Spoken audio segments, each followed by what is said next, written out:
எனக்கு உங்கள் பெயரே மகிழ் திருமேனி. என்னடா இது, யார் அவங்க அப்பா வச்சுருப்பாரோ அவங்க அம்மா வச்சுருப்பாங்களா, இவர் எந்த ஊருக்காரர் அப்படின்னு. இன்டர்நெட்லேயே உங்களை பற்றி பெருசாக இன்ஃபர்மேஷன்ஸ் இல்லை. ஓகே, பத்திரமாக சொந்த வாழ்க்கையை பத்திரப்படுத்தி வைத்திருக்கிற ஒரு ஆள் அப்படின்னு நினைக்கிறேன் நான்.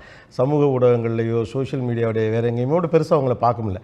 எங்கே படிச்சிங்க, எந்த ஊர், இந்த பேர் வச்சது யார், அப்பாவா சித்தப்பாவா, குடும்ப பேரா? I am a very private person. என்னுடைய private life is my private life.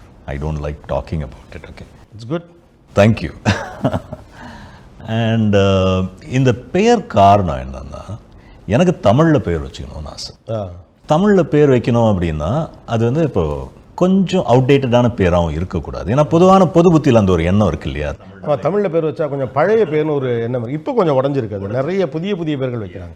அது வந்து கொஞ்சம் ட்ரெண்டியாகவும் இருக்கணும், இந்த காலத்து சென்சிபிலிட்டிஸோடு இருக்கணும் அப்படின்ற ஒரு நினைப்பில் உருவாக்கி கொண்ட பெயர் தான் அது.